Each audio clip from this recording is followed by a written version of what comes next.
Welcome to యూఐటీవీ. Telangana రాష్ట్రంలో రాజకీయాలు చాలా వాడివేడిగా సాగుతున్నటువంటి పరిస్థితి మనం చూస్తూ ఉన్నాం.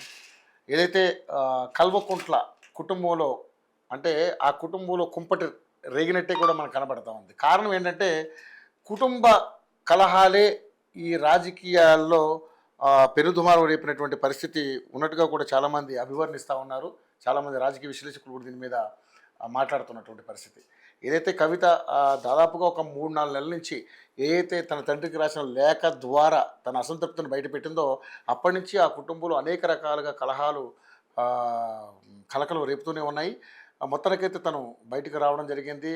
తన ప్రవర్తనని చూసి ఈరోజు పార్టీకి డ్యామేజ్ జరుగుతున్నట్టు కూడా అధిష్టానం, వాళ్ళ పార్టీ యొక్క అధిష్టానం ఎవరైతే అధ్యక్షుడు కేసీఆర్ కూతురుని కూడా చూడకుండా తనకి అంటే బయటికి పంపించడం జరిగింది. పార్టీ నుంచి కూడా సస్పెండ్ చేయడం జరిగింది. సో ఆమె ఈరోజు 12 గంటలకు ప్రెస్ మీట్ పెట్టి మాట్లాడడం జరిగింది. అందులో చాలా అంశాలు ఆమె మాట్లాడింది.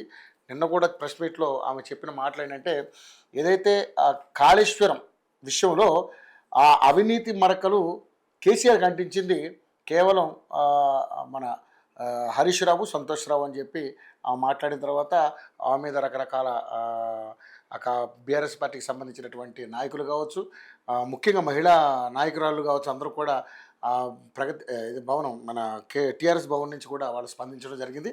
ఈరోజు కూడా చాలా అంశాలు మాట్లాడారు. ఆ అంశాలన్నింటిలో కూడా మనం ఒకసారి చర్చించుకుందాం. మనతో పాటు మాజీ ఎమ్మెల్సీ, అదేవిధంగా రాజకీయ విశ్లేషకులు, రాష్ట్రీయ లోక్దళ్ పార్టీకి సంబంధించి తెలంగాణ అధ్యక్షులు కపిల్వాయి దిలీప్ కుమార్ గారు మనతో పాటు ఉన్నారు. ఆయన అడుగుదాం. ఆయన అడిగి అసలు ఎందుకంటే కపిల్వాయి దిలీప్ కుమార్ గారికి కేసీఆర్ గారి కుటుంబానికి చాలా దగ్గర సంబంధాలు ఉన్నాయి.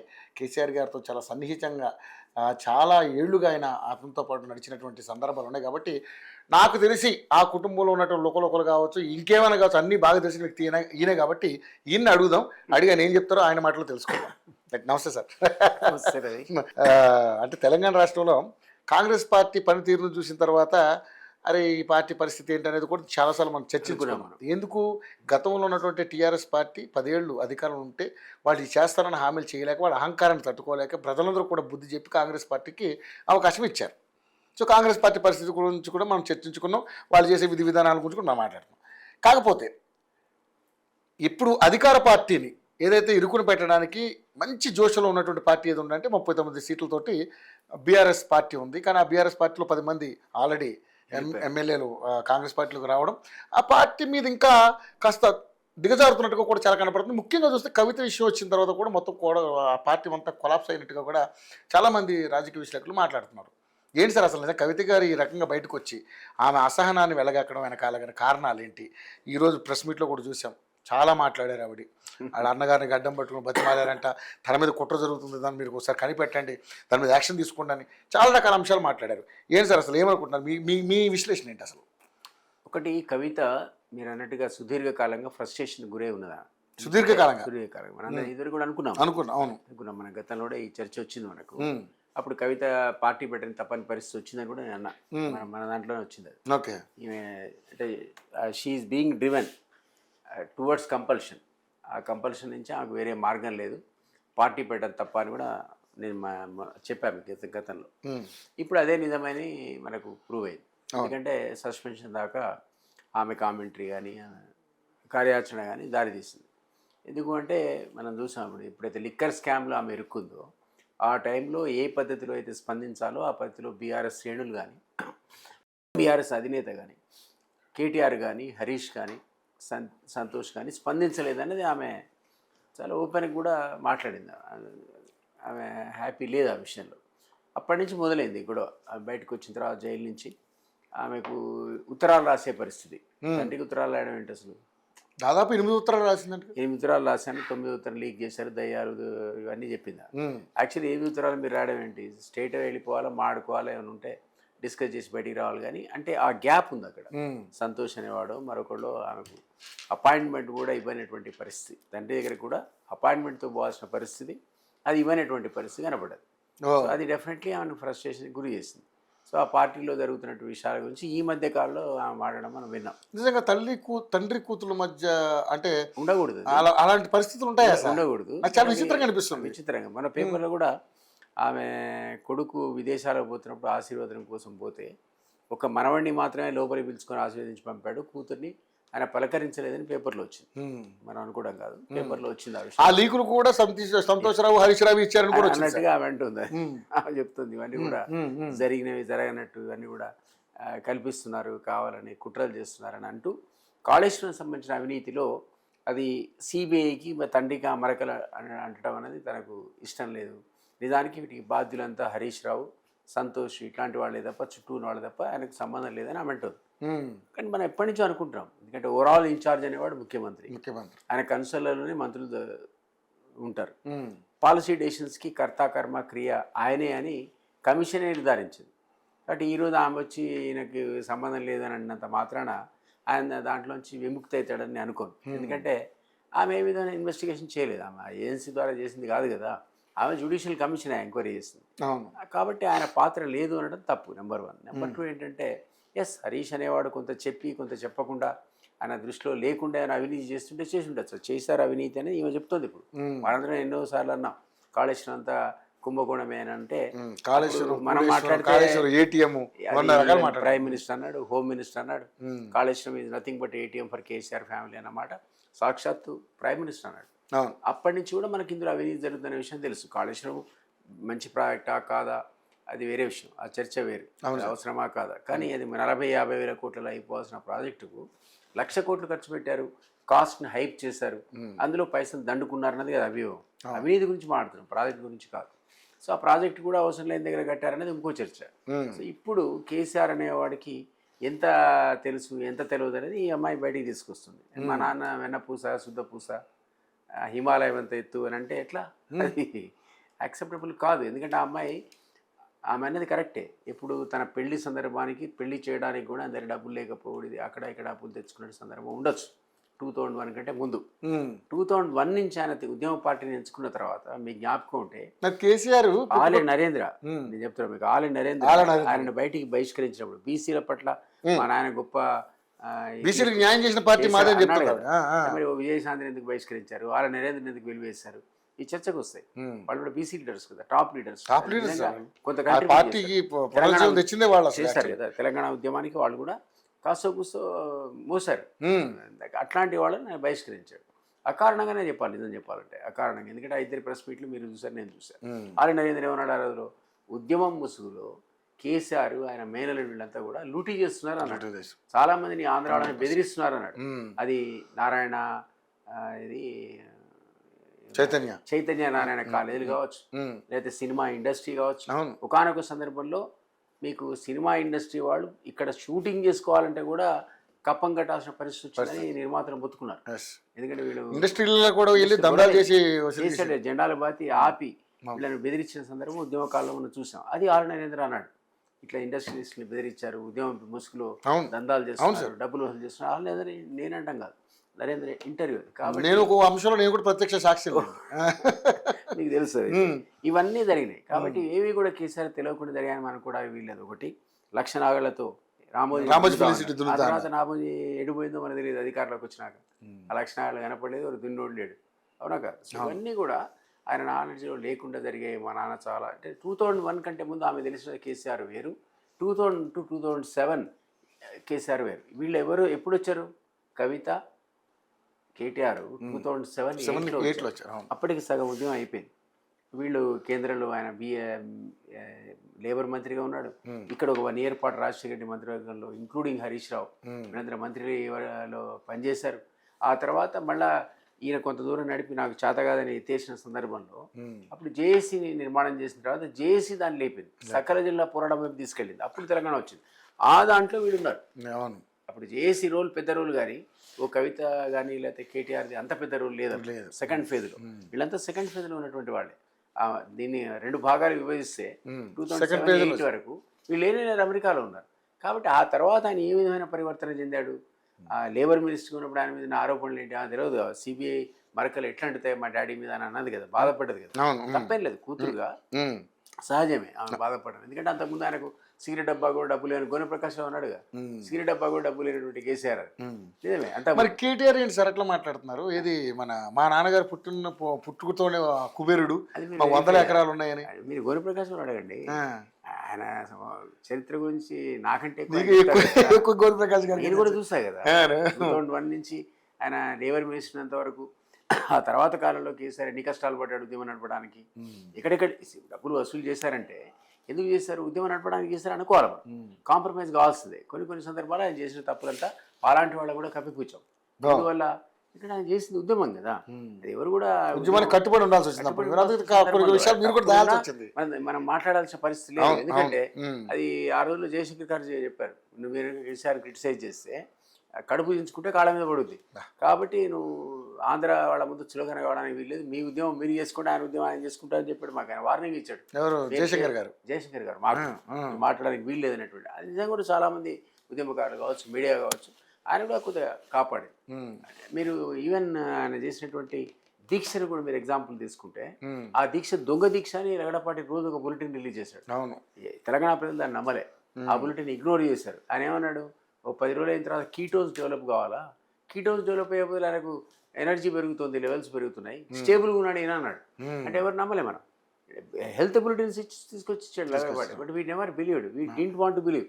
ఎందుకంటే వీ వాంటెడ్ దానివల్ల ప్రయోజనం తెలంగాణ కలగాలని కోరుకున్నాం తప్ప ఆ దీక్ష దొంగ దీక్ష కాదా అనేది మేము చర్చ. అప్పుడు మనందరం కూడా దీక్ష సఫలీకృతం కావాలని కోరుకున్నాం తప్ప అది ఏ రకంగా అవుతుందని బాగుండాలి, తెలంగాణ రావాలి అడ్డం పెట్టుకొని అని అనుకున్నాం తప్ప అది ఏ దీక్ష అనేది మనం లగడపాట్లు అంటుండే మనం కేరే చేయలేదు అసలు. ఆళ్ళ నరేంద్ర గారు ముందే గెస్ చేశారు, చేసాడు ప్రెస్ పెట్టి చెప్పేటప్పుడు. విజయశాంతి కూడా చెప్పింది కదా, విజయశాంతి చెప్పింది బయటికి పోయే సందర్భంలో. ఇవన్నీ నేను ఏమంటున్నానంటే ఆమెకి ఈ నాలెడ్జ్ ఉండకపోవచ్చు. మీరు మొదటి 7 ఏళ్ళు మీరు లేరు, మీరు లేనప్పుడే ఆళ్ళ నరేంద్ర వెళ్ళిపోయాడు, విజయశాంతి వెళ్ళిపోయాడు, మేము వెళ్ళిపోయాం, ఎన్ఎం శ్రీనివాసరెడ్డి వెళ్ళిపోయాడు, కేకే మహేందర్ రెడ్డి వెళ్ళిపోయాడు, విజయరామారావు వెళ్ళిపోయాడు, చంద్రశేఖర్ వెళ్ళిపోయాడు, రవీంద్ర నాయక్ వెళ్ళిపోయాడు. వీళ్ళంతా కూడా రైట్ ఫ్రమ్ బిగినింగ్ ఉన్నటువంటి ఉద్యమ నాయకులు. వాళ్ళని ఆయన అంచెలంచెలుగా ఎదుక్కుంటూ పోయి వీళ్ళని పక్కకు తోసేసి మాలాంటి వాళ్ళని తోసేసి వెళ్ళిపోయాడు తప్ప ఆ క్రమం లోపల ఆయన రకరకాల కార్యక్రమాలు చేశాడు. అది అందరం కూడా దాచిపెట్టాం. No doubt. అది తెలంగాణ పిల్లకి ఎవరు అన్నారు కూడా మళ్ళీ మీరు క్షమాపణ చెప్పాలి తెలంగాణ పిల్లకు, ఈ విషయాలు అప్పుడు చెప్పనందుకన్నారు. ఆ తర్వాత తెలంగాణ వచ్చిన తర్వాత మాకు ఫ్రీడమ్ వచ్చింది, పుస్తకాలే రాశాను నేను, అపరిచితుడు అని. ఆ అమ్మాయి రాశారు కదా, ఆయన క్యారెక్టర్ నిజంగా ఏముంది, అప్పుడే ఉంది ఇప్పుడే ఉంది తెలుసుకోవాలంటే ఉద్యమం తెలంగాణ ఏర్పడిన తర్వాత వరకు ఇక ఆటంకం లేదు కాబట్టి నేను రాసిన బుక్ 1,00,000 కాపీలు పోయింది ప్రజల్లోకి. ఆశ్చర్యపోయారు అందరూ. హరగోపాల్ అంటే ప్రొఫెసర్ అన్నాడు, ఈ పుస్తకం కనుక ఉద్యమకాలంలో నేను చదివి ఉంటుంది లేదు, అసలు నేను కేసీఆర్ అనేవాడిని కలిసేవాడిని కాదన్నాడు. ఆయన క్యారెక్టర్ అట్లుంది అనుకున్నాడు ఆయన చదివి. తర్వాత అయిపోయింది కదా, అయిపోయిన తర్వాత మనకి నష్టం లేదు. సీఎం గా ఉన్నప్పుడు ఈయన అసలు క్యారెక్టర్ వేరు, ఈయన అపరిచితుడు, 2 స్ప్లిట్ పర్సనాలిటీస్ ఉన్నాయనేటువంటి విషయాన్ని ఆవిష్కరించే ప్రయత్నం చేశా. సరే దానివల్ల నష్టం లేదు, తెలంగాణకు పెద్ద ఎవరికి లాభం లేదు. సరే ప్రజలు 2 సార్లు అధికారం ఇచ్చారు, మీరు చేసిన ఉద్యమం నేను చేసిన ఉద్యమాన్ని వాళ్ళు ఎవరు పట్టించుకోలే. రకరకాల ఉద్యమకారులు ఈవెన్ జేఏసీ చేసిన ఉద్యమాన్ని కూడా పక్కకు పెట్టి కేసీఆర్కు 2 సార్లు అధికారం ఇచ్చారు. ఈ 2 సార్లు అధికారం ఇచ్చిన సందర్భంలో ఆయన కుటుంబ పెద్దలు వాళ్ళకి ఎక్కువ పెద్దపీట వేశాడు, ఉద్యమ ద్రోహులకు పెద్దపీట వేశాడు, లక్షల కోట్ల వాళ్ళు దోపిడీ చేశారు. ఈ దోపిడీలో ఉన్న వాటాలు ఎంత అని మాడుతుంది అమ్మా. ఇప్పుడు హరీష్ రావుకు 60%. ఈ గొడవ అంతా కూడా వాటాల పంచాయతీ కదా. అవును, వాటాల పంచాయతీ. ఇది వాటాల ఆస్తుల, వాళ్ళకున్న వాటాలు నాకు అధికారంలో ఉన్న దగ్గర రానియలేదు, అందులో నాకు నువ్వు వాటా ఇయ్యలేదు, ఈ పంచాయతీ తప్ప నిజానికి తెలంగాణ గురించి ఉన్నటువంటి ఆవేదన ఉంటే ఆమె తెలంగాణ ఉద్యమంలో లేదని మనం అనలేం. ఆమెకి ఈరోజు సామాజిక స్పృహ రావడం తప్పు అని మనం అనలేం. అది తప్పులు చేసిన విషయాన్ని మనం అంటే ఉండేటువంటి సిగ్నిఫికెన్సే ఆమె అంటే ఎక్కువ సిగ్నిఫికెన్స్ వచ్చింది. ఇప్పుడు తనే చెప్తుంది అవినీతి జరిగింది. ఇందులో నీకు 10% ఉందా, కేసీఆర్కి 20 ఉందా, 30 ఉందా, 40 ఉందా మనకు తెలియదు, బట్ అవినీతి జరిగిందని ఆమె చెప్తుంది. మనం అన్నదే ఈరోజు ఆమె అఫీషియల్గా సర్టిఫై చేసి స్టాంప్ వేస్తుందా. కాబట్టి అవినీతి జరిగినాక రేపటి చర్చ పోయి ఈ 100 రూపాయలు మీ నాన్న 10 రూపాయలు తిన్నాడా, 20 తిన్నాడా, హరీష్ అనేవాడే 90% తిన్నాడా మనకు అనవసరం. బట్ అక్కడ అవినీతి జరిగింది, కాళేశ్వరంలో జరిగింది, రకరకాల ప్రభుత్వ పనులలో జరిగింది. అది కదా మనందరం గొడవ పెట్టి అరే బాబు అవినీతి జరుగుతుంది అంటేనే కదా ప్రజలు కూడా విశ్వసించి ఆఖరికి 2 సార్లు అవకాశం ఇచ్చి చాలరా బాబు ఇంట్లో పడుకోని చెప్పారు. ఇది వాడు అనలైజ్ చేసుకోవాలి. ఏదో ఒక సందర్భంలో కేసీఆర్ అది అడుగుతుంది ఇప్పుడు వర్కింగ్ ప్రెసిడెంట్గా, నాన్న నువ్వు కానీ అన్న నువ్వు కానీ ఇప్పటికైనా ఈ చుట్టూ ఉన్నటువంటి కూటమిని గమనించు. వీళ్ళు ద్రోహులు, వీళ్ళు ఏంటి కేవలం వాళ్ళ సొంత లాభం కోసం డబ్బులు వెనకేసుకోవడానికే మీ దగ్గర ఉన్నారు తప్ప నిజంగా మీ మీద వాళ్ళకి లాభం లేదు, ఇది ప్రేమ లేదని చెప్తుంది. ఆ విషయం మనం చెప్పినప్పుడు ఎవడు పట్టించుకోలే. ఇప్పుడు తను చెప్తుంది, కూతురుగా చెప్తుంది. కాబట్టి మనం మన చెప్పినవన్నీ ఆమె ఇప్పుడు సర్టిఫై ఆఫీస్ నుంచి నాపై కుట్ర జరుగుతుంది ఆమె ఏమందంటే సార్, పార్టీ ఆఫీస్ నుంచి నాపై దుష్ప్రచారం కుట్రలు జరుగుతున్నాయి, వెంటనే చర్యలు తీసుకోవాలని కోరినప్పుడు కూడా వర్కింగ్ ప్రెసిడెంట్ పదవిలో ఉండి కూడా ఈయన పట్టించకపోవడానికి కారణాలు, ఇంకోటి ఏ రకమైన కుట్రలు జరిగి ఉంటాయి అంటారు? అంటే ఇదే పూర్తిగా ఇప్పుడు ఆ జరుగుతున్నటువంటి అధికార యంత్రాంగంలో ఉన్నటువంటి రకరకాల పనుల లోపల ఆమెను జోక్యాన్ని వాళ్ళు ఎంటర్టైన్ చేసి ఉండరు. ఆమెకు అందులో ఎంట్రీ లేకుండా ఉండాలి. లేకుండా తండ్రి దగ్గరికి పోవడానికి కూడా అవకాశం ఇచ్చి ఉండరు. అది తనని చెప్పుకుందామంటే, ఎందుకంటే ఆమె జైల్లో ఉన్నప్పుడు కలవడానికి కూడా వెళ్ళలేదంటే వీళ్ళంతా కుట్ర చేసి ఉంటారు. మనం అనుకున్నాం. మీరు ఒకసారి అడిగారు నన్ను, అవును ఏంటి సార్ ఈయన ఉద్దేశం ఏంటి సార్, కనీసం ప్రెస్ పెట్టి అవును అరే కూతురు గురించి ఎక్స్ప్రెస్ కూడా చేయలేదంటే ఆయన క్యారెక్టర్ అదో టైప్, ఆయన అట్లే ఉంటుంది, ఆయన ఎత్తడు అయితే సైలెంట్ ఉంటాడని కూడా మనం అనుకున్నాం. సో ఆ టైప్ ఆఫ్ క్యారెక్టర్ అయింది, మనం చెప్పలేము ఎందుకు అట్లా ఒకళ్ళు లేపుతాడో ఏ రోజు వాడిని ఎత్తేస్తాడో కేసీఆర్ మనకు తెలియదు. ఆయన టైప్ అది స్ప్లిట్ పర్సనాలిటీ. అందులో ఆయన రెండు వ్యక్తిత్వాలు ఉంటాయి. ఒకసారి ఏమో హైపర్ యాక్టివిటీ ఉంటుంది, ఒకసారి మామూలుగా పడుకుంటాడు పోయి ఫామ్ హౌస్. ఎందుకంటే మనం చెప్పలేము, అది క్యారెక్టర్ రైట్ ఫ్రమ్ బిగినింగ్ నుంచి అంతే. ఉద్యమకాల్లో అంతే, లేబర్ మినిస్టర్గా అంతే, సీఎం కూడా అంతే. సీఎం అంటే డే టు డే అఫేరు, ఆయన లేకపోతే మీకు కంగారు. అప్పుడు లేబర్ మినిస్టర్ ఆఫీస్కి వస్తే వాడు అడిగాడు, రాకపోతే వాడు అడిగాడు. సీఎం ప్రతిరోజు మనం కనపడతాడు కదా, ఆయన ఆఫీస్ రాకపోతే చర్చనీయాంశం అయిపోయింది. ఇక్కడ రావట్లేదు, ఆఫీస్కి రావట్లేదు, పరిపాలన అంతా కూడా ప్రగతి భవన్ నుంచి జరుగుతుంది, ఫామ్ హౌస్ నుంచి అవన్నీ చర్చకు వచ్చినాయి. అదే అక్కడ లేబర్ మినిస్టర్ ఉన్నప్పుడు ఆయన ఇదే యాటిట్యూడ్ అప్పుడు ఉద్యమకాలంలో ఉండింది, ఇదే యాటిట్యూడ్ మీకు లేబర్ మినిస్టర్గా ఉండింది, ఇదే యాటిట్యూడ్ సీఎం ఉంది. సీఎంకి వచ్చేవరకల్లా విపరీతమైన చర్చ వచ్చింది. ఈ టైంలో అప్పుడు ఈ అమ్మాయి అదేవిధంగా కేటీఆర్ వీళ్ళందరూ కూడా యాక్టివ్ అయ్యారు. యాక్టివ్ అందులో యాక్టివ్ రోల్ పోషించే సందర్భంలో ఈ అమ్మాయికి ఎంట్రీ లేదు. లేకపోవడంలో సహజంగా ఆమెకు అన్నకున్నంత సిగ్నిఫికెన్స్ సరికి ఉండాలని కోరుకుంటుంది, కానీ ఆయన ఇవ్వలే. కేసీఆర్ అన్నాడు ఒక కొడుకునే ఎంకరేజ్ చేశాడు తప్ప కూతురు ఎంకరేజ్ చేయలేదు. కనపడు మరి ఎంకరేజ్ చేయనప్పుడు ఎంపీ పదవి ఇచ్చారు, అది వేరు. ఓకే, పదవి ఇవ్వటం, ఎమ్మెల్సీ ఇవ్వటం, డాక్టర్ కాబట్టి కన్సిడర్ చేయడం వేరు. దానికి కూడా ఒకసారి మీకు చెప్పా, ఆ ఎంపీ పదవి కూడా ఇనిషియల్గా ఇద్దరు అన్న చెల్లెళ్ళు ఇద్దరు కూడా ఒకేసారి రాజకీయాల్లో వద్దామనుకున్న సందర్భంలో పార్టీలో పెద్ద చర్చ వచ్చింది. ఉద్యమ పార్టీలో ఇద్దరు ఏకకాలంలో ఎట్లయితే కుటుంబ పార్టీనా సీట్లు ఇద్దరికి ఎట్లు ఇస్తారనే చర్చ వచ్చిన సందర్భంలో వాళ్ళిద్దరు కాంప్రమైజ్ అయ్యి ఆయన ఒక్కడే సీటు తీసుకొని ఈమె విత్డ్రా అయిపోయింది. అప్పుడు పాలిటిక్స్లో ఎంటర్ కాలే, 2009కి వచ్చేవరకల్లా. ఆమెకు ఉంది ఇప్పుడు వద్దు అని తండ్రి అన్నట్టు మాలాంటి వాళ్ళని ఎవరు చెప్పినా ఇద్దరికి వద్దు, ఎవరో వాళ్ళు తీసుకోండి అంటే కేటీఆర్ వచ్చాడు, వచ్చి శ్రీశైలం నుంచి ఎన్నికాడు.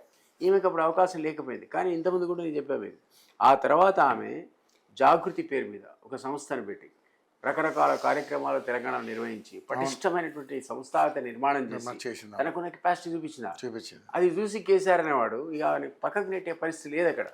అందుకని ఆయన అడగగానే నిజామాబాద్ సీట్ ఇచ్చాడు, గెలిపించాడు, వాట్ ఎవర్ ఇట్ ఇస్. తను ఇప్పుడు నిన్న చెప్పిన దాంట్లో తనను నెక్స్ట్ టైం కాంటాక్ట్ చేసే వరకల్లా ఓడగొట్టారు కూడా వాళ్ళే అని చెప్పేసి కుట్రదారులు ఉన్నారు, నన్ను కావాలని ఓడగొట్టారు, కాన్స్టిట్యూన్సీస్లో అనేటువంటి రకరకాల అంశాలు ఇవన్నీ మనకు తెలియదు. ఇన్ని కుట్రల మీద జరిగిన అంశాలు మనకు తెలియదు. కాబట్టి ఈ రైవలరీ అన్నది, అది రైవలరీ అంటారు లేకపోతే ఇద్దరికిలో ఒకరికి అవకాశం అని అనుకున్నారు మనకు తెలియదు, కానీ మొదటి నుంచి కూడా కేటీఆర్ని పికప్ చేసుకున్నారు. కవితకు అంత ఈక్వల్ స్టేటస్ అప్పటి నుంచి కూడా లేదు, కానీ తను క్రియేట్ చేసుకుంది. ఆ వ్యాక్యూమ్లో వచ్చింది ఒక జాగృతి కావచ్చు, లేదా బతుకమ్మలు కావచ్చు, ఏదైనా ఆమెకు ఒక తనకున్న ఆర్గనైజేషన్ స్కిల్స్ని ఎగ్జిబిట్ చేసి ఒక స్థానాన్ని సంపాదించుకుంది. అందులో దాన్ని పార్టీ బుధాన్ని వేసుకొని ఆమె చెప్పుకున్నట్టే రకరకాల అంశాల మీద ఆమె చేసిన మాట వాస్తవమే, కాదని అనలేం. సో ఆమె నాయకుడి కూతురు కాబట్టి ఆయన దగ్గరికి తీసినా తీయకుండా మీరు నేనైతే ఆమెను యాక్సెప్ట్ చేయాలి కదా. అవును, కేసీఆర్ లాంటి వాడి కూతురు అంటే దాని ఒక స్కోప్ ఉంటుంది అక్కడ, వాల్యూ ఉంటుంది సమాజంలో. ఆ పార్టీలో ఉండింది. సో అది ఎక్కడో ఆమెకు ఇంటర్నల్గా ఫీలింగ్ ఉండొచ్చు, తనను డైరెక్ట్గా అడ్మినిస్ట్రేషన్లో భాగం చేయట్లేదని, తండ్రి దగ్గరికి తీసుకురావట్లేదని, లేదా అన్న పట్టించుకోవట్లేదని ఆమె అన్నది కదా. మా అన్న కూడా పట్టించుకోలేదని. అందుకని ఇప్పుడు ఈ వార్నింగ్ ఇస్తుంది, జాగ్రత్త, చుట్టూ ఉన్నాయని భూతాలు, దయాలు, అవినీతి పనులు, ఇది అనకొండలు. ఇవన్నీ మనకు విపక్షాలు కానీ ఉద్యమ సంఘాలు కానీ మనం కానీ ఎప్పటి నుంచో అంటున్నాం. అప్పుడు ఎవరు దాన్ని పట్టించుకోలేదు. ప్రజలు కొంతవరకు విశ్వసించారు కాబట్టి మూడోసారి అధికారంలోకి రాలేకపోయారు వాళ్ళు. ఎందుకంటే ఉద్యమ ద్రోహులకు పీట వేయటం, విపరీతమైనటువంటి విచ్చలవిడి అవినీతి, ఎక్కడెక్కడ వాళ్ళు సామంతరాజుల్లాగా ఎమ్మెల్యేలు మంత్రులు లూటీ చేయడం, ఇదంతా జరిగింది. మనం అనేటువంటి ఆ అమ్మాయి కూడా ఉంటుంది ఆ మాట. సో ఇవన్నీ ఒక సీక్వెన్స్ లాగా వచ్చి ఈరోజు ఆమె ఆ మాటలు మాట్లాడేవరకు బీఆర్ఎస్కి ఇబ్బంది కలిగింది. బీఆర్ఎస్ ఒక పొలిటికల్ పార్టీగా ఆమె మాట్లాడుతుంటే ఏం చేయలేక పరిస్థితి వచ్చి కేసీఆర్ దగ్గర మొరబెట్టుకొని ఆఖరికి ఆమె సస్పెన్షన్కి దారిసే పరిస్థితి వచ్చింది. ఇప్పుడు ఆమెకు మనం గతంలో కూడా అనుకున్నాం కాంట్రవర్ట్ సిచ్యువేషన్ క్రియేట్ అయింది, కవిత తప్పనిసరి పరిస్థితిలో ఇప్పుడు ఒక పార్టీ పెట్టాల్సిందే. దాని ప్రభావం ఎంత ఉంటుందంటే అది వేరే విషయం. బట్ మీరే అన్నారు పార్టీ కదా, పెడితే మీరు అన్నారు ఇది కాంగ్రెస్ 15 నెలలోనే కొలాప్స్ అయింది, అవును. బీజేపీ లేవాలి, ఆశించిన స్థాయిలో లేవట్లేదు. ఈ వ్యాక్యూమ్లో ఎవరు రావాలి మరి అంటే బీఆర్ఎస్ లేస్తుంది. పడిపోయింది అనుకున్న బీఆర్ఎస్ లేచే పరిస్థితి వచ్చినప్పుడు ఇప్పుడు కొన్ని ఇష్యూస్ తీసుకొచ్చారు బయటికి, తీసుకొస్తే ఇప్పుడు ఆమె దెబ్బ కొట్టింది. ఆమె దెబ్బ కొట్టింది. ఇప్పుడు బీఆర్ఎస్ యొక్క రేజ్ని సడన్గా కవిత అనేది ఒక దెబ్బ. దీంతో కొంత ఆ పార్టీ గిరగిలలాడే పరిస్థితి డెఫినెట్గా ఏర్పడింది, అందులో అనుమానం లేదు. కొంత చర్చకు దారి సో ఈరోజు సస్పెన్షన్ కూడా ఇంకా పార్టీ డ్యామేజ్ అవుతున్న ఉద్దేశంతో సస్పెన్షన్ డెఫినెట్లీ ఇంకా డ్యామేజ్ అవుతుంది. రేపు పొద్దున పార్టీ పెడితే అందులోంచి కొంత మైగ్రేట్ కూడా అయ్యే అవకాశం ఉంటుంది. ఆల్రెడీ మీరు చెప్పినట్టు 10 మంది ఎమ్మెల్యేలు ఇదివరకే పోయారు, అదేదో సుప్రీంకోర్టులో ఉంది కాబట్టి డైరెక్షన్స్ ఉన్నాయి కాబట్టి రేపు మాప ఆయన స్పీకర్ కనుక వాళ్ళని డిస్క్వాలిఫై చేస్తే మిగిలిన మైగ్రేషన్ అవుతుంది తప్ప ఆయన కనుక లేదు మైగ్రేషన్ అవసరం లేదు, డిస్క్వాలిఫికేషన్ అవసరం లేదు, వాళ్ళు వాళ్ళ పార్టీలో ఉన్నారని ఒక ప్రకటన చేశాడు అనుకోండి, ఇంకో 10 మంది పోతారు అదే పద్ధతిలో. సో ఇవన్నీ రకరకాల ఇష్యూస్ వల్ల అది కాస్త ఆగి ఉంది తప్ప అదర్వైజ్ ఆ పార్టీ వీక్ అయిన పార్టీకి కాంగ్రెస్ ఫెయిల్యూర్ అన్నది కాస్త ఊతం ఇచ్చింది అనుకుంటే ఈ అమ్మాయి మొత్తం పూర్తిగా కుదిపింది. కుదుపు కాదు, భయంకరమైన కుదుపు. కాబట్టి ఇప్పుడు రాజీనామా చేసింది, ప్రాథమిక సభ్యత్వాన్ని కూడా రాజీనామా చేసినట్టు ప్రకటించింది. ఈ లెటర్స్ పోయిన తర్వాత మరి రేపు ఆమె కార్యాచరణ ఏంటో మనది తెలియదు. రేపు పొలిటికల్ పార్టీ పెడతా అంటే ఎవరైనా పెట్టుకోండి. మీ లెక్క ప్రకారం, మీ అనాలిసిస్ ప్రకారం, ఎందుకంటే వాళ్ళ మనస్తత్వాలు మీకు తెలిసిన మనిషిగా ఇప్పుడు నిజంగా పార్టీ నుంచి సస్పెండ్ అయ్యింది, అలా విధంగా పదవికి రాజీనామా చేసింది, ఆవిడ పార్టీ సభ్యత్వాన్ని కూడా తీసేసుకున్నాం, రాజీనామా చేసింది. ఇప్పుడు నిజంగా పార్టీ పెడితే అనాలిసిస్ చేద్దాం సార్, మీ లెక్క ప్రకారం నిజంగా పార్టీ పెడితే తెలంగాణలో ఆమెకు అంత స్కోప్ ఉందంటారా? ఎందుకంటే గతంలో మనం చూసాం, ఆల్రెడీ రాజశేఖర రెడ్డి కూతురు షర్మిల ఏదైతే పార్టీ పెట్టి ఏ పరిస్థితి అయిందో, దాదాపు 400 కోట్ల రూపాయల వరకు ఖర్చు చేసామా, మొత్తం తిరిగింది. కానీ ఈ పార్టీ ఏమైంది, కట్ చేస్తే మళ్ళీ ఆంధ్రాలోకి పోయి అక్కడ కాంగ్రెస్ పార్టీకి అధ్యక్షురాలుగా ఇప్పుడు అక్కడ కొనసాగుతూ ఉంది ఆవిడ. సో పరిస్థితి వాళ్ళ ఇంట్లో కూడా సేమ్ ఇదే వచ్చింది, పంచాయతీలు, ఆస్తి పంచాయతీలు వచ్చినాయి, అదేవిధంగా రాజకీయంగా పంచాయతీలు వచ్చినాయి. సో వాళ్ళ పరిస్థితి ఎలా ఉంది? సో ఇక్కడ కూడా అటువంటిది ఏమైనా రిపీట్ అయ్యే అవకాశం ఉందంటారా? ఏంటి మీ అనాలిసిస్ ఏంటి అసలు? కనపడుతుంది అట్లే. ఇప్పుడు మళ్ళీ ఇది ఆస్తి పంచాయతీ, లేకపోతే పవర్ షేరింగ్లో పంచాయతీ, మళ్ళీ సేమ్ అన్నకును చెల్లెలికున్న పంచాయతీ అక్కడ లాగానే ఈ ఆమె మీరు అన్నట్టు పార్టీ పెట్టింది. మనందరూ ఆశ్చర్యపోయినాం, ఇదేంటి తెలంగాణలో ఈ పార్టీ ఏంటి, సమైక్యవాద పార్టీ కదా, వైఎస్ఆర్ ఎప్పుడు తెలంగాణ ఒప్పుకోలేదు.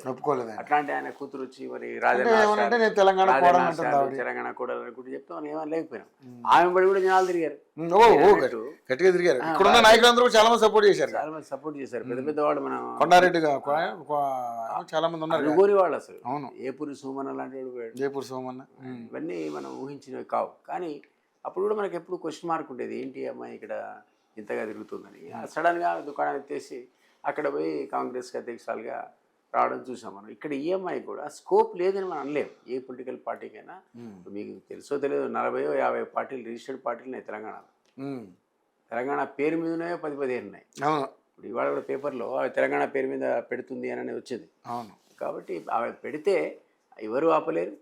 మనం ఆ స్కోప్ ఎంత అంటే డెఫినెట్లీ ఆమె దగ్గర డబ్బులు ఉన్నాయని అనుకుంటున్నారు జనాలు. మాట నేను అనకూడదు కానీ అందరు కూడా ఆమె కూడా ఫైనాన్సెస్కి అయితే ఏమీ లోటు లేదనేటువంటి ఒక టాక్ ఉంది. అది ఉన్నంత వరకు లక్ష్మీభారతి గారు పార్టీ నడిపారు, ఆమె డబ్బులు అంతవరకు నడిపారు. ఆ డబ్బు చివరి రూపాయి వరకు చివరి కార్యకర్త వెళ్ళిపోయాడు, ఆలయ నరేందర్ నడిపాడు. తనకు చేతగాక ఉద్యమ కార్యక్రమంలో భాగంగా ఆ పార్టీని మెరిట్ చేశాడు. అవును, దేవేంద్ర గౌడ్ 6 నెలల నుంచి నడపలేకపోయాడు. తనకు శక్తి ఉండింది, కమ్యూనిటీ బలం ఉంది, బీసీ బలం ఉండింది, నడపలేకపోయాడు. విజయశాంతి కొన్ని రోజులు నడిపి తీసుకెళ్ళి టీఆర్ఎస్లో మెరిట్ చేసి తెలంగాణ పార్టీ మరి 2 years నేను కూడా నడిపి దాన్ని కామ్గా ఉండి మళ్ళీ ఇప్పుడు ఈ మధ్య స్టార్ట్ చేయాల్సిన పరిస్థితి. పొలిటికల్ పార్టీస్ నడపడం అనేది ఆషామాషి కాదు, చాలా కష్టం. దానికి చాలా డబ్బు ఉండాలి, ప్లస్ ప్రజల లోపల వ్యాక్యూమ్ ఉండాలి. ఆ వ్యాక్యూమ్ లేదు, మీరు ఎట్లా యాక్సెప్ట్ చేస్తారు? చాలా మంది విశ్లేషణ ఏంటంటే సార్, ఆమె దగ్గర డబ్బులు బాగానే ఉన్నాయి, పార్టీ పెట్టడం అనే అంశాన్ని ఆమె ఒక వర్డ్ బయట తీసుకొచ్చిందంటే ఆమెకి దగ్గర ఎంత ఉండుంటే చేసి ఉండొచ్చు ఆ వ్యాఖ్య అనేది కూడా. ఇంత ఉండాలని మనం అనలేం కానీ, బట్ ఏదైనా మినిమం కొంత అమౌంట్స్ లేకుండా మీరు పొలిటికల్ పార్టీస్ నడపలేదు. వాళ్ళు ఎప్పుడున్న రాజకీయాల్లో సీఎం అన్నాడుగా, అన్ని స్విగ్గీ పాలిటిక్స్ అన్నాడు. అంటే ఆర్డర్ చేసుకుంటే వస్తారు, ఇస్తారు, ఫైల్ తీసుకుంటారు, పోతారనే పద్ధతిలో సీఎం అన్నాడు ఆ మధ్యలో. అవును, ఇప్పుడున్న రాజకీయాలని స్విగ్గీ రాజకీయాలు. అది ఒక కమిట్మెంట్తో ఈ పార్టీకి మేము ఉన్నాం అనేటువంటి పద్ధతిలో కార్యకర్తలు గతంలో లాగా వచ్చి ఆ పార్టీ జెండా మోసేటువంటి పరిస్థితి ఈరోజు లేదు. ఓకే. నాకేమి ఇస్తావు అనే పరిస్థితిలో రాజకీయ పార్టీలు నడపడం అంత ఈజీ అయితే కాదు నేను అనుకోవటం. ఆమె ఏదైనా డబ్బులు ఉంటే కొంత నడుస్తుంది, కొంతకాలం నడుస్తుంది. అది ఏ కాలం ఎంతకాలం నడపగలుగుతుంది, ఆ వ్యాక్యూమ్ ఎంతో మనం అనుకున్నాం. ఇప్పుడు బీజేపీ లేవాలి అనుకున్న స్థాయిలో లేవట్లేదు, కాంగ్రెస్ ఫెయిల్ అయింది, బీఆర్ఎస్ ఫెయిల్ అయింది. మరి అది వ్యాక్యూమ్లో లేవాల్సిన బీజేపీ ఆశించిన స్థాయిలో లేనప్పుడు ఒక వ్యాక్యూమ్ ఉంది. మనం ఈ గతంలో అనుకున్నాం ఈ వ్యాక్యూమ్లో ఒక కొత్త బీసీ పార్టీ వస్తే, బీసీ వాదం పైకి లేచింది కాబట్టి ఎవరైనా స్ట్రాంగ్ లీడర్ పార్టీ పెడితే ఇక్కడ స్కోప్ ఉంది అనుకున్నాం. ఎవరు రాలే.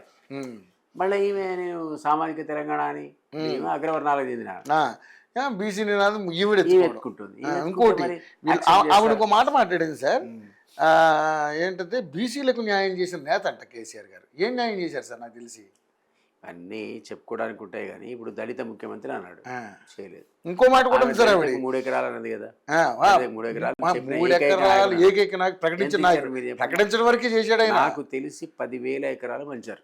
10,000 acres పంచారా? 10,000 ఎకరం 10,000 ఎకరం మాత్రం పంచారు. నాకు తెలిసి అప్పుడు ఎందుకో రికార్డ్స్లో స్టాటిస్టిక్స్ ఎందుకో చూశాను. 10,000 acres ఇనిషియల్గా 3-4 years అప్పటి వరకు గవర్నమెంట్ దగ్గర ఉంది. ఆ తర్వాత భూమి లేదు గవర్నమెంట్ దగ్గర, కొనుక్కొని పంచాల్సిన పరిస్థితి. కాబట్టి వాళ్ళు ఏం చేసినట్టు ఇది అయ్యే పని కాదు. ఎందుకంటే విపరీతంగా కాస్ట్ అప్పుడు 10 లక్షలు 20 లక్షలు 30 లక్షలు పెట్టి కొనాలి. దీనికంటే దళిత బంధు బెటర్ అనుకున్నారు. అనుకొని కుటుంబానికి 10 లక్షలు ప్రకటించారు. అది కూడా ఎంతమందికి ఇచ్చారు? నాకు తెలిసి 17,000 crores ఇచ్చారు. ఇది 10,000 కోట్లు అయితే 10,000 ఎకరాలు కాదు, అది 10,000 కోట్లు. సారీ, 10,000 crores వర్త్ ల్యాండ్ను ఆ రోజుల్లో 10,000 crores ఇచ్చారు. 10,000 crores దళిత దీని కింద 3 ఎకరాల కింద కేటాయించి అది ఎన్ని ఎకరాలు వస్తే అప్పుడు పంచారు. 10,000 ఎకరాలు కాదు, 15 ఎకరాలు కాదు, 10,000 కోట్లు కేటాయించి దానికి ఎంత అయిందో మరి ఆ భూమి ఎంతో మనం చూసుకోవాలి. తర్వాత 17,000 కోట్లు ఖర్చు పెట్టారు దళిత బంధుకి. అది అప్పుడు 2% కాదు, ఇప్పుడు కూడా 5% కాదు, ఎంతో వ్యాక్యూమ్ ఉండింది. సో ఊరికే ప్రకటించడం, ఆర్పాటం, ఆ తర్వాత దాన్ని ఎత్తేయడం, ఇంకో పథకం వైపు వెళ్ళిపోవడం. తర్వాత దళిత బంధు అన్నారు, మరి కుటుంబానికి 10 లక్షలు అన్నారు. 17,000 దగ్గర అయిపోయింది. అది ఆ 17,000 కూడా ఖర్చు పెట్టలే. దళిత బంధు పూర్తిగా ఒక మండలంలో కాన్స్టిట్యున్సీలో ఇచ్చే కలిసిపోయారు. అందులో కూడా చాలా రకాల విమర్శలు వచ్చాయి. వాళ్ళకి వెనకాల ఉన్న వాళ్ళకి ఈవెన్ డబుల్ బెడ్రూమ్ ముందు డబుల్ బెడ్రూమ్ అన్నారు, అది ఎత్తేసారు. 1,00,000 ఇల్లు కట్టే వరకల్లా అలసిపోయారు. తర్వాత నీకు భూమి ఉంటే నీకు 5 లక్షలు ఇస్తామన్నారు. మొన్న వరదలు వచ్చినాయి కదా సార్, ఇది కామారెడ్డి వెళ్తున్నప్పుడు కామారెడ్డి ఎంట్రన్స్లోనే లెఫ్ట్లో బొచ్చుడు ఇల్లు ఉన్నాయి, అన్ని శిథిలాల్సి చేరుకున్నాయి, ఎవరు అందులో ఉండలేదు. అలాట్మెంట్ కూడా కాలేదు. ఎంక్వైరీల పేరు మీద సిటీలో కూడా నాగోలు బండగూడ ఏరియాలో ఈ మధ్య ఏదో అలాట్ చేసినట్టారు. రా తీసుకెళ్ళి 10-15 ఏళ్ళు పాడుపడ్డాయి. దాంట్లో కిటికీలు దర్వాలు పీక్కుపోయే రావు కూడా చాలా గట్టిగా ఉన్నాయి, అయిపోయింది. ఇప్పుడు ఆ పరిస్థితి ఇప్పుడు ఏదో అలాట్ చేసినట్టున్నారు మళ్ళీ. సో అది చాలా అవకతవకలు జరిగాయి. ఆ స్కీమ్ కూడా జరగలే. డబుల్ బెడ్రూమ్ రాలేదు, మీరు అన్నట్టు 3 ఎకరాలు రాలేదు, దళిత బంధువుడికి అందలేదు. ఇవన్నీ స్కీములు ఆయన ప్రకటించి దళిత ముఖ్యమంత్రి అన్నాడు, అది కూడా కాలేదు. ఈయన ఏదో ఉద్ధరించాడు దళితుడిని లేకపోతే బీసీని అని అంటే ఎట్లా? అది మనం it should be supported with facts and figures also కదా. ఈ ఫ్యాక్ట్స్ అండ్ ఫిగర్స్ ఇప్పుడు ఎన్టీఆర్ని అన్నారనుకోండి మీరు, ఆయన బీసీలను లేపాడు, నాయకత్వం అప్పచెప్పాడు, చాలామంది కొత్త నాయకత్వం పుట్టుకొచ్చిందని మనం యాక్సెప్ట్ చేయొచ్చు. అప్పుడు జరిగింది. కానీ ఇప్పుడు ఈయన పీరియడ్లో చెప్పడం యొక్కను చేయడం తక్కువ. డెఫినెట్లీ కొత్త నాయకత్వం వచ్చింది బీఆర్ఎస్ వల్ల కూడా. వాళ్ళ అధికారంలోకి వచ్చినాక గతంలో లేనటువంటి కొత్త నాయకులు పుట్టుకొచ్చిన మాట వాస్తవమే. కానీ అంతగా మనం చెప్పుకునేంత విశేషంగా మాత్రం ఆ కృషి జరగలే. అందులో ముఖ్యంగా జరగలే. ఎవరైతే ఉద్యమకారులు ఉన్నారో వాళ్ళకి ముఖ్యంగా న్యాయం జరగలే కదా. ఇప్పుడు ఉద్యమకారులు ఎంతోమంది ఇప్పటికి కూడా రోడ్డెక్కి వాళ్ళు నినాదాలు చేస్తున్నారు. ఈవెన్ కాంగ్రెస్ కూడా అన్నది వాళ్ళకు 250 గజాలు కానీ లేకపోతే పెన్షన్ కానీ ఇవన్నీ ఇస్తామని. ఇంతవరకు రాలే మరి వాళ్ళకు కూడా. సో అప్పుడు కాలేదు. అప్పుడు కూడా కుటుంబానికి ఉద్యోగం ఇస్తాం, మీకు పెన్షన్ ఇస్తామని చెప్పి కేసీఆర్ అన్న తర్వాత అది కూడా 1,200 members అన్నారు. ఎంతకి ఇచ్చారు లిస్టు చెప్పరు, ఏం జరిగిందో ఏదో ఒక లెక్క అంతే, లెక్క ఇచ్చారు. అందులో దాంట్లో కరెక్ట్ అంటే పూర్తిగా వాళ్ళ శ్వేతపత్రం కూడా ఎక్కడ రిలీజ్ ఇవ్వలే. స్టాటిస్టిక్స్ గవర్నమెంట్ ఇవ్వలే. అప్పుడున్నటువంటి టీఆర్ఎస్ ఇవ్వలేదు, ఇప్పుడున్న కాంగ్రెస్ ఇవ్వలేదు. అంటే వాళ్ళకి అన్యాయం జరిగినట్టే కదా. అందుకనే సభలు పెట్టుకుని వాళ్ళు ఇప్పటికి కూడా గుర్తించండి ధర్నాలు చేస్తున్నారు ఉద్యమకారులు. అది తప్పండి. కాబట్టి ఆ స్పిరిట్ చూపించిన దాఖలాలు అక్కడ బీఆర్ఎస్కు లేవు, ఇక్కడ కాంగ్రెస్ కూడా లేవు ఈ వర్గాలకు. సో ఇప్పుడేదో 42% అంటున్నారు, 42% అది కూడా వాళ్ళది ప్రెసిడెంట్ దగ్గర బిల్ అంటున్నారు. రేపు అవుద్దా కాదా బిగ్ క్వశ్చన్ మార్క్. పార్టీ పరంగానే ఇస్తామంటున్నారు, చూడాలి మరి. పార్టీ పరంగా ఇస్తే కూడా ఒక మంచి బిగినింగే. అదే జరుగుతుంది సార్. వేరే పార్టీలు కూడా పాటించాల్సి వస్తుంది. ఇప్పుడు పార్టీ బిల్లు రాకుండా, ఆర్డినెన్స్ లేకుండా, చట్టబద్ధత లేకుండా 42% అనేది కమిట్మెంట్ ఏముంటుంది? ఈసారి మీరు ఒకసారి ఇస్తే నెక్స్ట్ టైం వాళ్ళు పాటించాల్సిన రూల్ అయితే లేదు కదా. అదే చట్టబద్ధత ఉంటే అవకాశం కూడా ఉందంటారు. ఈ ఒకసారి పాటిస్తారేమో, నెక్స్ట్ వచ్చిన పార్టీ. ఎందుకంటే ఇప్పుడు ఆల్రెడీ అప్రదిష్ట మూట కట్టుకుంది కాబట్టి డెఫినెట్లీ మరి గెలవాలి సీట్లు. మంచిదే, ఇట్స్ ఎ గుడ్ బిగినింగ్. కానీ చట్టబద్ధత వేరు కదా. చట్టబద్ధత ఉంటే స్పిరిట్ వేరు. ఎట్లయితే ఎస్సీ ఎస్టీలకు మీరు రిజర్వేషన్ కల్పించారో చట్టబద్ధత ఉంది కాబట్టి కంటిన్యూస్గా వస్తుంది. అది చట్టబద్ధత కోసం ప్రయత్నించాలి. అది బీజేపీ ఒప్పుకునే పరిస్థితి కనపడట్లేదు. కాబట్టి ఇది ఉత్తగానే నీటి మూటే అవుతుందేమో ఆఖరికి అని అనిపిస్తుంది. ఓకే.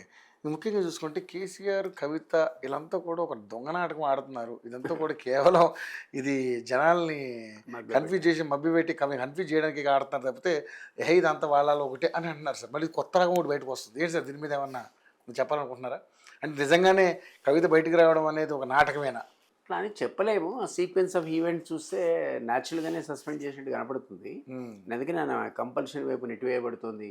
పార్టీ పెట్టడం తప్పనిసరి, ఏదో రోజు పార్టీ పెడుతుంది. గతంలో కూడా మీ ఇంటర్వ్యూలో ఆ మాట అన్నా. ఈరోజు జరుగుతుంది. ఇప్పుడు సస్పెన్షన్ అయిపోయింది, రాజీనామా అయిపోయింది. రేపు మాపమే పార్టీ ప్రకటన కూడా తప్పదు. ఎంతవరకు యాక్సెప్ట్ చేస్తారనేది ఇంతకుముందు అనుకున్నాం కదా. వ్యాక్యూమ్ ఉంది, ఆ వ్యాక్యూమ్లో మీరు రాగలుగుతారా? ప్రజలు యాక్సెప్ట్ చేస్తారా? ఓన్లీ డబ్బులు చూసి మీ డబ్బులు అయిపోయేంత వరకే మీతో ఉంటారా అన్నది ఇక టైం కెన్ ఓన్లీ టెల్. ఎందుకంటే ఉన్న బీసీ వాదనలో కూడా ఒక బీసీ లీడర్ ఎమర్జీ అయితే వ్యవహారం వేరు, కానీ మళ్ళీ ఈమె అగ్రవర్ణాలకు చెందినటువంటి లేడీ. సో గతంలో మీకు అధికారంలో నేను ఇప్పుడు మీరు చెప్తున్నారు మాకు నన్ను రానియలేదు, దగ్గర రానియలేదు, అందులో వాటా లేదు, నేను నా సే లేదని ఇప్పుడు అంటున్నారు. కానీ అప్పట్లో అయితే మనందరం ఈమె కూడా పిల్లడే అనుకున్నాం. మామూలుగా అయితే హరీష్, కేటీఆర్, కవిత అండ్ సంతోష్ నలుగురు 4 స్తంభాలని అనుకున్నాను తప్ప ఆమెకు అక్కడ ఆమె తను కోరుకున్న రకమైనటువంటి స్థానం లభించలేదనేది ఈ మధ్య కాలం తెలిసింది మనకి. అంతకుముందు తెలియదు మనకి. ఈ లిక్కర్ స్కామ్ బయటపట్టి జైలు పోయిన దగ్గర నుంచి స్టార్ట్ అయింది గొడవ. అంతవరకు మనం 4 స్తంభాలు అనుకున్నాం. ఓకే. సో పార్టీ పెట్టుతుందా లేదా అనే విషయం పక్కన పెడితే దిలీప్ గారు, ఒకవేళ వెళ్తే ఏ పార్టీకి వెళ్ళే అవకాశం ఉంది? అంటే బీజేపీకి అవకాశం ఉందా లేకపోతే కాంగ్రెస్కి అవకాశం ఉందా? బీజేపీగా పోతుందని అనుకోను. బీజేపీతో సంప్రదింపులు జరుపుతున్నారనే విషయాన్ని సీఎం రమేష్ చెప్పాడు. ఎందుకంటే నా దగ్గర వీడియోస్ ఉన్నాయి. మా అన్న వచ్చి కూడా, మీ అన్న వచ్చాడు, మాట్లాడాడు, రామన్న కూడా వచ్చి ప్రాధేయపడ్డాడు. అధిష్టానం ఒప్పుకోలేదన్నాడు ఆయన. సో ఈయన ప్రతిపాదించిన, ఈయన ఎంత బతిలాడినా అధిష్టానం ఒప్పుకోలేదు. అంటే ఆ ప్రయత్నాలు జరిగాయి. అది ఏ సందర్భం? సీసీ కెమెరా ఫుటేజ్ ఉంది అన్నాడు. ఫుటేజ్తో సాగుందన్నాడు. ఆయన దాన్ని ఖండించలేదు. నేను పోలేదని లేదు, పోయానని లేదు, దమ్ముండి చూపించారు, సవాల్ చేయలేదు, ఏమని లేదు. కామున్నాడు ఆయన. అంటే డెఫినెట్లీ ఏదో ఉంది జరిగాయి. సో బీజేపీ పోయే ప్రయత్నంలో బీఆర్ఎస్ ఏముంది తప్ప ఈ అబ్బాయి దాన్ని క్రిటిసైజ్ కూడా చేసింది. మొత్తం పార్టీని ఖతం చేసే ప్రయత్నం చేశారు, బీజేపీలో కలిపే ప్రయత్నాలు కూడా, కుట్రలు జరిగినాయి అనేటువంటి మాట నిన్న కూడా ఇవాళ కూడా అన్నట్టుందా? ఆ మాట అన్నదా? సో ఇప్పుడు ఆమె ఆ పార్టీకి పోతుందని అనుకోను. ఒకటి కేసులు కావచ్చు, మరొకటి కావచ్చు. సరే కేసులు దేవుందండి, పార్టీలో చేరిన తర్వాత అవే స్లో డౌన్ అయిపోతాయి. కానీ బట్ తనకున్న ఆప్షన్ కాంగ్రెస్ అనిపిస్తుంది నాకు. కూడా పార్టీ పెట్టదలుచుకోకపోతే కాంగ్రెస్ పోదలుచుకుంటే ఇదివరకు పేపర్లో కూడా వచ్చింది, ఒక 5-6 ఎమ్మెల్యేలను తీసుకొస్తే నాకు మంత్రి పదవి ఇస్తారని తను అడిగినట్టు. అది యాంటీ డిఫెక్షన్ అనేది తేలేంత వరకు అంత ఈజీగా ఆ డెసిషన్ తీసుకోరు. సో అవకాశం అయితే ఉంది. కాంగ్రెస్ మహేష్ కుమార్ గారు ఖండించినట్టున్నాడు. కానీ పార్టీలో మాకు అవసరం లేదు, తీసుకునే నెసిటీ లేదని ఖండించినట్టున్నాడు. కానీ ఇక పార్టీలో ఏముంది, నడుస్తూనే ఉంటాయి. ప్రకటనలే, కార్యాచరణే. కాబట్టి స్కోప్ అంటూ ఉన్నది కాంగ్రెస్ పోవడానికే. అది జరగకపోతే కానీ మెయిన్ అయితే ఇంకొక రకమైన అంశం ఒకటి వస్తుంది సార్. మెయిన్ మాత్రం పార్టీ పెడితే అదే అనుకుంటున్నాను. ఇక ఇదంతా దీని వెనకాల అంటే ఆమె కూడా అన్నది కాబట్టి చెప్తున్నా. ఎందుకంటే కేసీఆర్, మన హరీష్ రావు, రేవంత్ రెడ్డి ఇద్దరు కూడా బ్యాక్ సైడ్ ఉండి నడిపిస్తున్నాడు. అదే అన్నది కదా, ఫ్లైట్లో ఇద్దరు ముచ్చట పెట్టుకున్నారు. తర్వాతనే నా మీద కుట్రలు మొదలైనాయి, కావాలంటే ఛాలెంజ్ చేస్తున్నారు రేవంత్ రెడ్డిని చెప్పమనండి అనే మాట అన్నదా? సో అది ఎప్పుడు జరిగిందో మరి, ఆ ఫ్లైట్ జర్నీ ఎప్పుడో నాకు కూడా కరెక్ట్ తెలియదు, నేను గమనించలేదు. కానీ మరి వాళ్ళిద్దరు మాట్లాడుకున్నారేమో. పాలిటిక్స్లో అన్ని సంభవమే కదా. సో హరీష్ అనేవాడు మొదటి నుంచి కాంట్రవర్సీలో ఉన్నాడు. నిన్న కూడా చెప్పినట్టుంది ఆ విషయం. అక్కడ పోయాడు, ఇక్కడ పోయాడు, మళ్ళీ వచ్చి ఇక్కడ ఏది క్యాంప్ రాజకీయాలు నడిపాడు, మళ్ళీ వచ్చి ఇక్కడ చేతులు పట్టుకొని బతిలాడాడు, అక్కడ జరిగిన విషయాలని ఇక్కడ చెప్పాడు. ఆ తర్వాత ఈటర్లో అందరిని బయటికి పంపించారు, ఆయన బలయ్యాడు లీకేజ్ వల్ల అని చెప్పింది. సో ఇవన్నీ పాలిటిక్స్ జరుగుతుంటాయి. హరీష్ ప్రతి ట్రబుల్ షూటర్ కాదు, ఆయన ట్రబుల్ క్రియేటర్. అది ట్రబుల్ క్రియేటర్, ట్రబుల్ షూటర్ కాదు, పేర్లు పెట్టారు కానీ ట్రబుల్ క్రియేట్ చేసేవాడే హరీష్ అన్నది. సో ఆయన మీరు గుర్తించండి, గమనించండి నాన్న అని అన్నను కూడా జాగ్రత్త, రామన్న మీరు జాగ్రత్తగా ఉండండి కూడా వార్నింగ్ కూడా ఇచ్చింది. కాబట్టి హరీష్ ఎవరితో మాట్లాడుతున్నాడో మరి ఏ స్టేజ్లో ఎట్లా ఉన్నాడో అని తెలియదు. బట్ నాకు తెలిసి హరీష్ అనేవాడు మొదటి నుంచి కూడా కేసీఆర్కి అత్యంత సన్నిహితుడే. కాకపోతే టెలి స్కామ్ అది జరిగిందో, టెలిఫోన్ ట్యాపింగ్ ఉంది కదా, టెలిఫోన్ ట్యాపింగ్ అప్పుడు ఆయన ఎవరెవరికైతే ఎలక్షన్స్ టైం లోపల ఆర్థిక సాయం చేశాడో అది బయటకు వచ్చిందో తెలిసింది కేసీఆర్. ఆయన తీవ్రంగా మందలించాడని, అందువల్లనే అతనికి మంత్రి పదవి ఇవ్వలేదని మనం అనడం కాదు. ఇప్పుడు ఆ అమ్మాయి కూడా కానీ కన్ఫర్మ్ చేసింది. అంతకుముందు కూడా కాళేశ్వరంలో పెద్ద ఎత్తున అవినీతి చేసిన దాంట్లో కూడా మనోడే ఉన్నాడు అన్నట్టు కూడా ఇప్పుడు వార్తలు వచ్చాయి.